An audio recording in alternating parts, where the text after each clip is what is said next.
V-Gates as Enon. How's it going, guys? Wanted to do a really quick little post-Christmas video here. Well, it may not be quick, you know me, I'm pretty long-winded. It's just my personality. But got the new rule set for Dungeons and Dragons in. Amazon had a special for Amazon Prime. You can get all 3 of the rule books for, it was like 96 bucks, free shipping of course with Prime. And then I also picked up the Hoard of the Dragon, Hoard of the, sorry, yeah, I had it right, Hoard of the Dragon Queen. Alright, this is the newest dungeon for 5th edition. You can see they're hardbacking them. It doesn't come with a bunch of maps and layouts. They're kind of going a little bit old school. You can just use paper and pencil.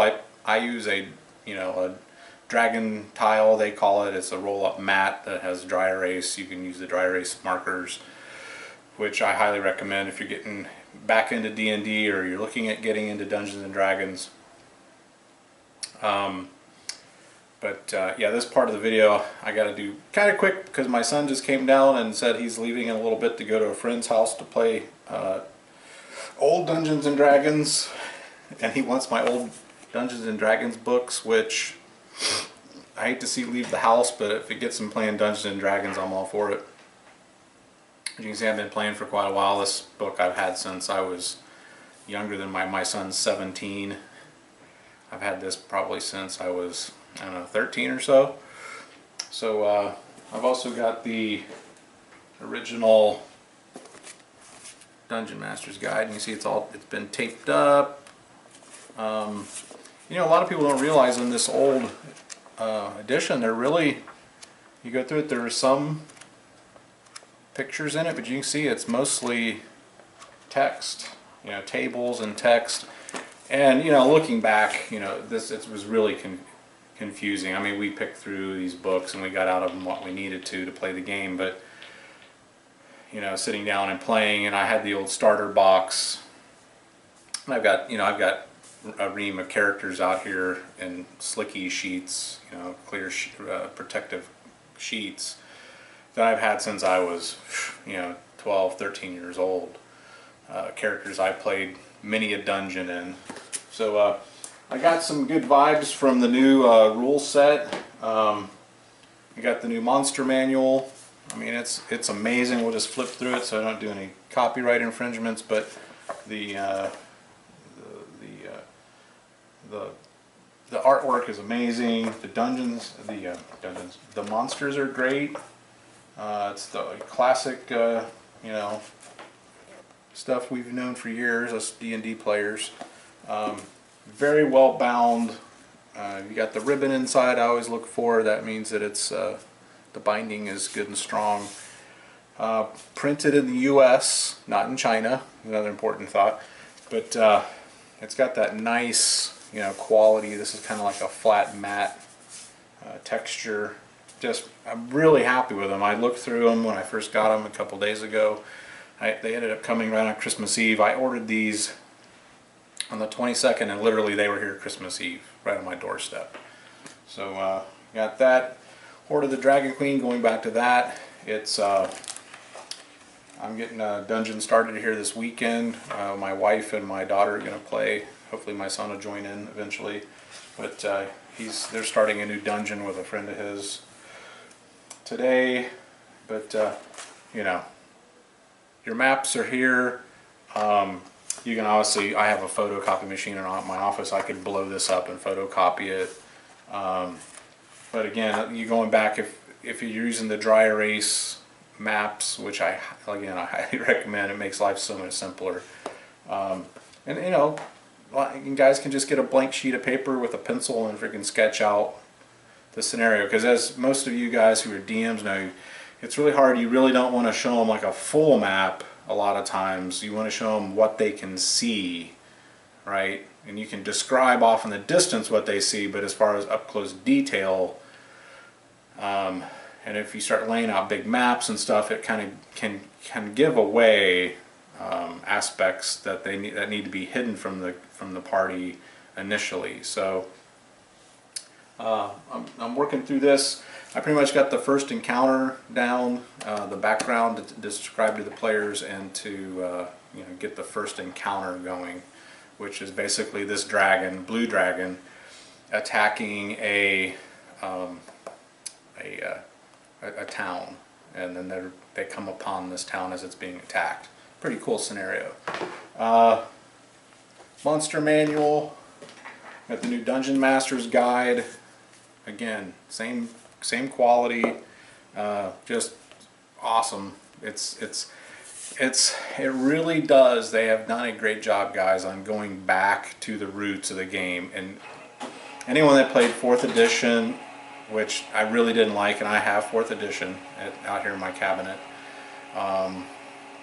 I walked away from the game for 2nd and 3rd edition. I was doing other things. Now I did play some 3rd edition games, but I never owned the books. I never DM'd. I usually was a player at 3rd edition. You know, little pickup games at a friend's house. You know, we'd play a couple scenarios and for the evening and then be done with it. It wasn't an ongoing dungeon crawler, so to speak.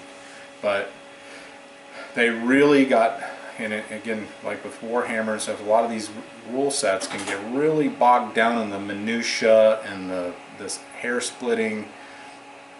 My biggest complaint with 4th edition was there was just way too many modifiers.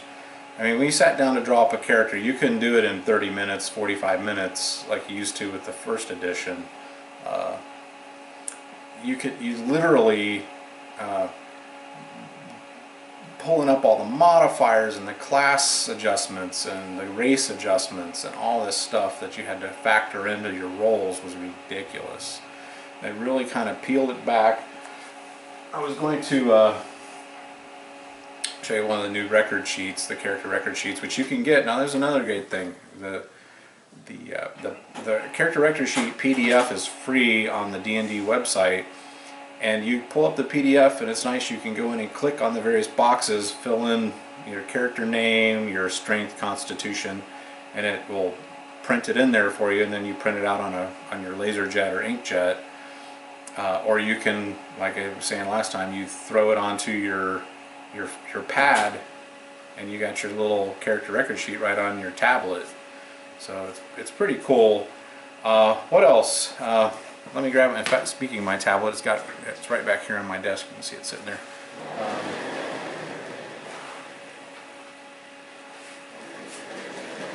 Yeah. New tablet.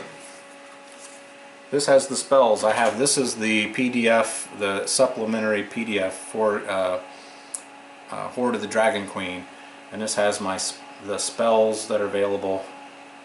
And you can see, those of you that don't have tablets yet, I highly recommend this Fire, because you're not shelling out $300, $400, $500 for an iPad. This thing's 150 bucks. I mean, the amount of how good it is for 150 bucks is unreal. I mean, you really get the really good bang for your buck.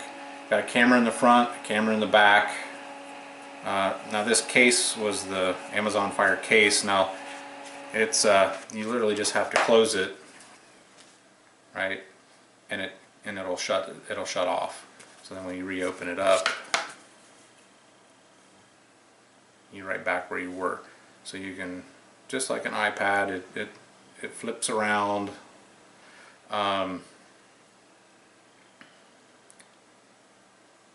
Let's get it into the mode where I can go home. Go to my home. I've got 3D chess. There's Silk browser, which is like an internet browser. Facebook, YouTube. I got my Fox News. I got my Netflix on here. I got my Amazon Prime Video. I can scroll the top. And I know we kind of got away from the D&D, but this kind of got me sidetracked with how I had the PDFs, and that, yeah, get ahead of myself here. I have the Dungeon Master Basic here. I have the Horde of the Dragon Queen supplement. Okay, it's got all the monsters in it, the spells, the special spells, and then I've also got the Player Handbook PDF on here. I have the Warhammer rulebook. All right, Slack.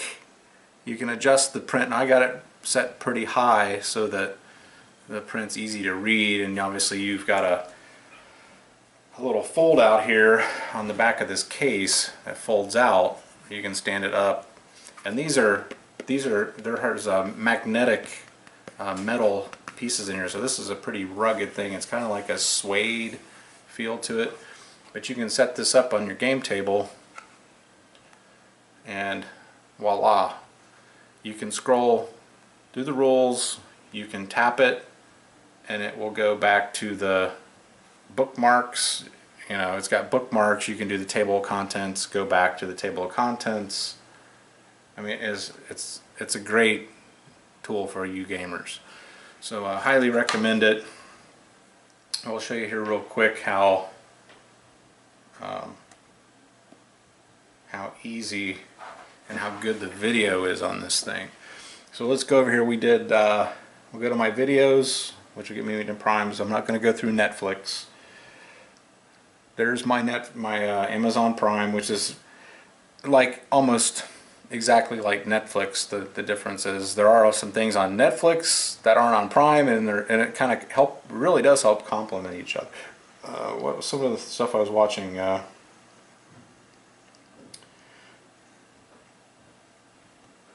Grimm. Alright, let me show you how good this thing's video is. Watch episode 1. A lot of the stuff on Prime is included with your Prime. There's a few things you have to pay for if you want it. Enjoy Prime Instant Video on your Android. It also has dual. Download now from Amazon.com. It has dual speakers on the back, so the video quality, the sound quality is amazing. But this is Wi-Fi, guys. This is not through you know, cell phone service. This is just from my Wi-Fi system here. That quick. That's how fast.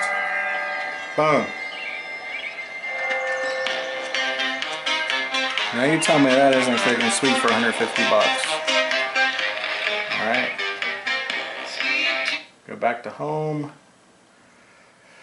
So I got my books, my music, my apps. I got all my different apps on here. That's got games on here. It even syncs with my, I was telling you last episode that I have the Fire TV with the controller. It was a package deal through Amazon. You get the controller for like 20 bucks, 25 bucks, something like that. You can even use the controller with your Fire tablet. So it's pretty amazing technology. Highly recommend it. I kind of wanted to, last time I didn't actually show this. And like I said, you close the case and it basically shuts itself down. Battery life is good. I'm sure with this is the subsequent generations of this Fire, the battery technology will get better and better. And my prediction is eventually they'll have strips on the sides, which will be solar chargers. So you can just set it in your kitchen or wherever in your car, and it'll trickle charge itself. And you almost will never have to even plug it in to charge it. So pretty sweet. Highly recommend it. Again, you go back to the Dungeons & Dragons website. A lot of their stuff is included for free. You can get the basic rules, basic Dungeon Master's Guide, no charge.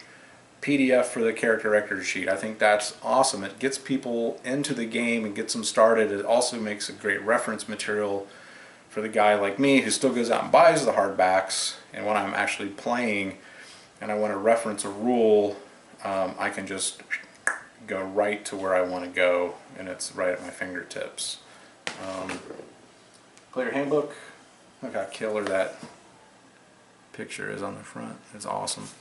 Great, very impressed. Highly recommend if you're a D&D player or haven't played D&D and want to get back into role playing.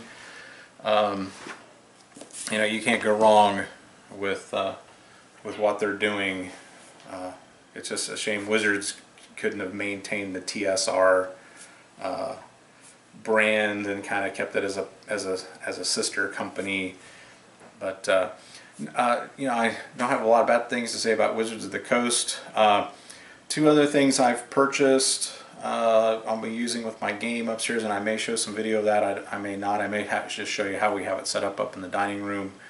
to give you new guys, if you're getting into Dungeons and Dragons, kind of how I run my matches. Let me roll back over here again. I've got a Tupperware container full of the minis that I'm going to use for DMing upstairs, but I ordered some more. You can go onto, I go on trollandtoad.com, and you can get the Wizards of the Coast, the little pre-painted minis. Yeah, they're kind of corny, and they're not, us hardcore, war gamers, they're not up to the standard that we're used to, but as the sake of playing this game and the fact that like this lizard man, they're kind of hard to find if you want to find these in minis and then paint them up, and they're pretty cheap. You go to a lot of these websites that sell these Wizards of the Coast minis. You can get some for $1, $2, $6. So I ordered some dragons, I ordered some more characters that are pertinent to this dungeon. I went through the dungeon with the monsters list, and I ordered the monsters I didn't have.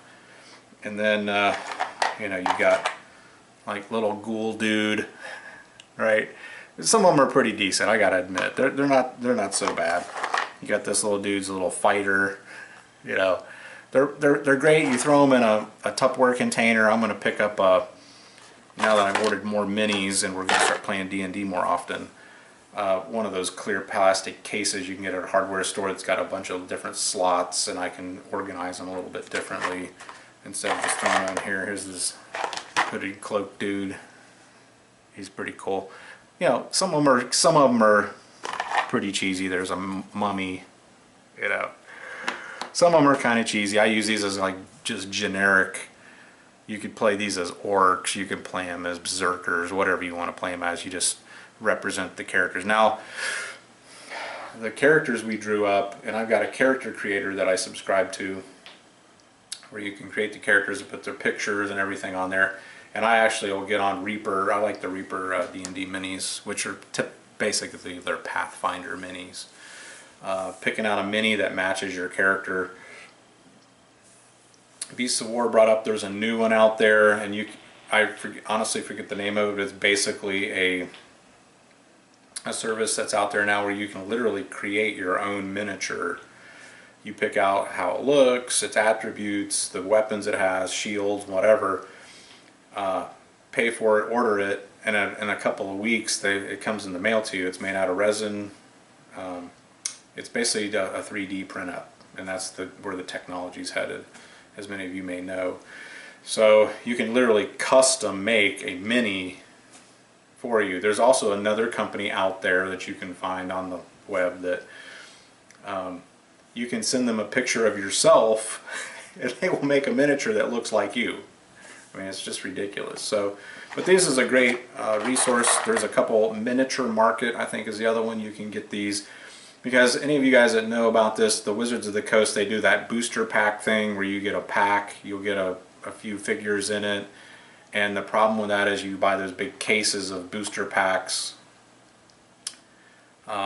You can get duplicate minis. So what happens is guys that get duplicate minis sell them to these companies, and then you can go in and order the specific miniatures you want, which is how I like to do it. I'm not going to do this booster pack nonsense where I'm buying miniatures blind. I think that's a dumb concept, and for whatever it's worth, that's what they do. But there are a couple websites you can go to and you can order these miniatures anywhere from $1 to, some of the dragons, the rare dragons that are hard to get, can be as high as $40. So it just depends.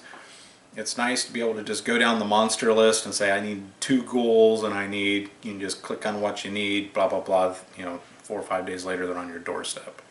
And then it really helps a lot of flavor to the dungeon when you got the minis to go with the dungeon.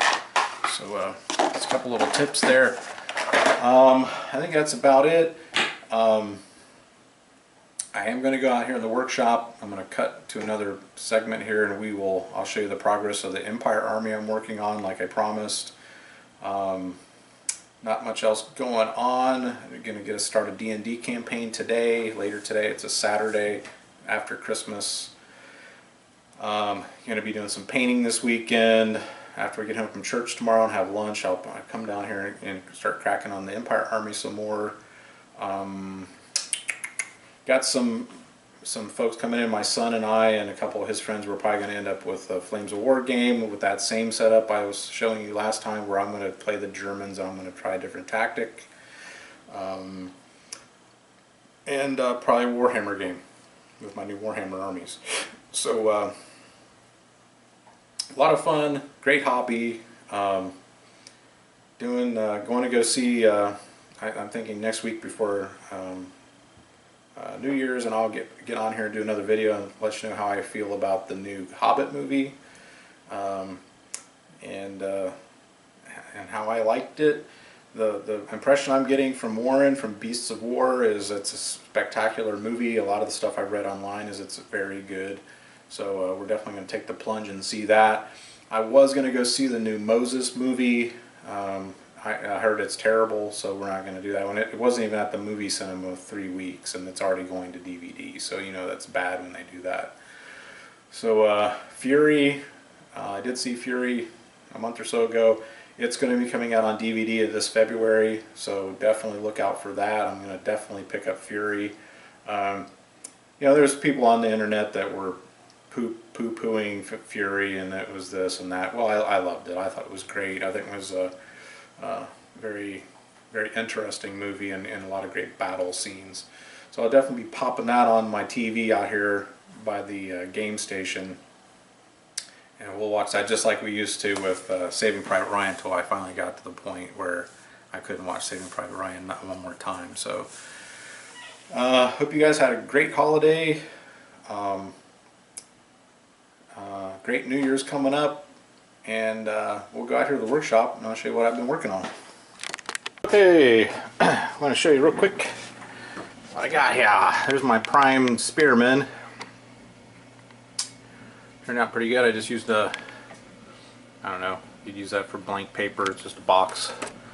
Works pretty well for putting the minis on. And then I use just a old Tupperware container or tub to spray them in until I do a really nice ventilated spray booth with a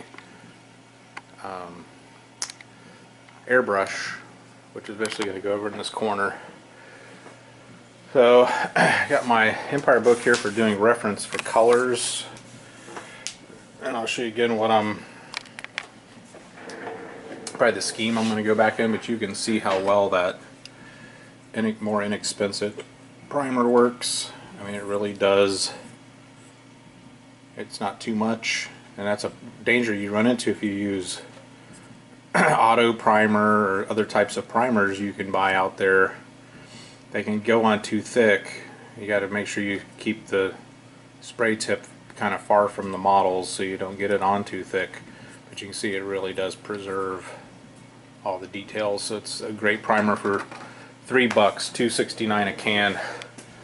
And then over here I've got my Reichsguard Knights. This guy, I'm doing like it's like a light red. It looks almost like a pink, and then I'm going back in with it with the other red. I've been using this. It's an old Citadel color that I'm trying to use up, but I plan on going out next week and getting some more 3 or 4 different shades of Vallejo reds. Here's another Reichsguard Knight. I've got him basically base coated, and if Movie Mayhem is watching this, here's to show you. See, look underneath there. Look, it's not black or white.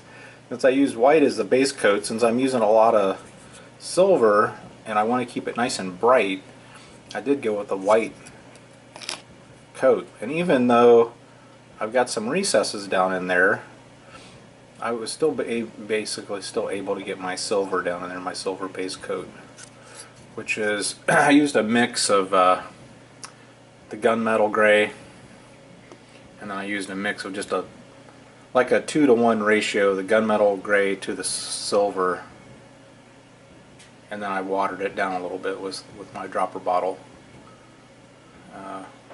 Yeah, there it is, silver. And then you can pick these up at any pharmacy. You can buy a package of them. Usually they're really cheap, and I just dropper some water and then mix it and get it a little thinner on my palette here, which I just use a plate. So works pretty well for me. So you kind of get the color scheme with this guy. So I'm doing the red and the white, classic Reichsguard Knights. I still have a little bit more touching up to do. Probably do another coat of the red. I'm doing the green shield banner, but this guy's got a couple different shades of browns on the horse. So this guy's he's kind of like my prototype. Then I'm going to do a red lance. I just haven't gotten to that point yet. As you can see, I did a lighter silver, and I did a brown wash to kind of give it that kind of mottled look, but it's still nice and shiny on the outsides. So he really did turn out pretty good. I've got a few other touch-ups to do. I'm doing his spear here, and then obviously base him, and he'll be basically done, ready for top coat. So he's coming along. There's kind of this color scheme I'm going for. There's the others that I'm in various stages of development. Did some gray horses with the gray. This guy. I've done two different shades of brown, and I'll probably, when I do another kit of these, I'll do some horses in black, and I may even do a couple of white stallions. Here's my hero fig, or my leader of the Reichsguard Knights.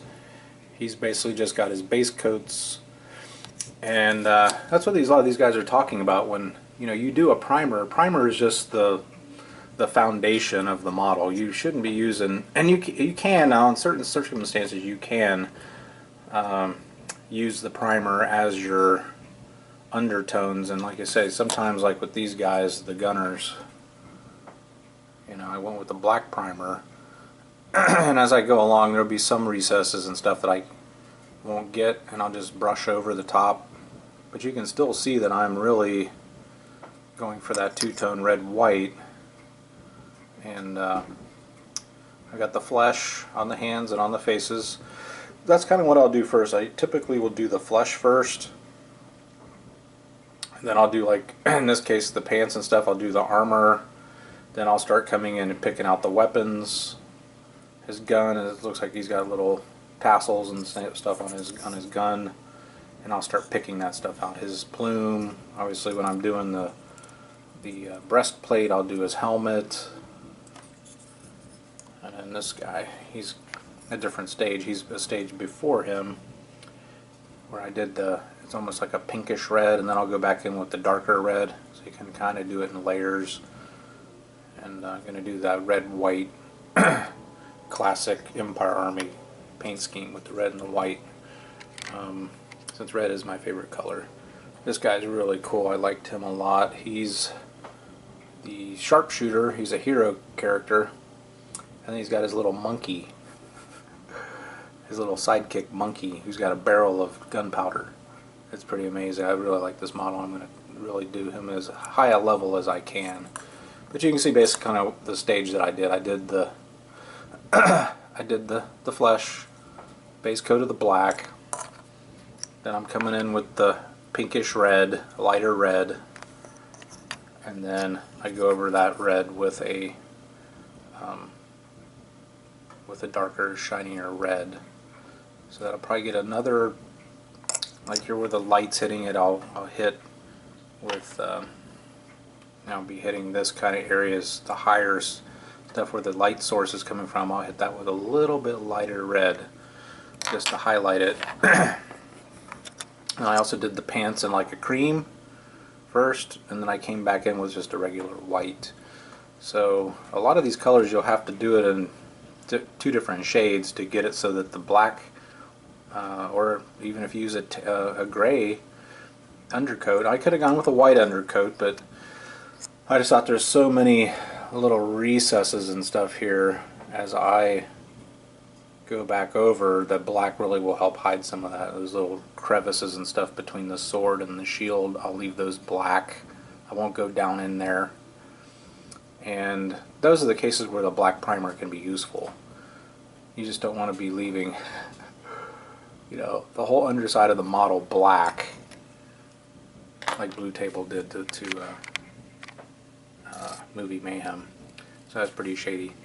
Anyway, that's kind of where we're at on the Empire Army. It's coming along. Got various stages here.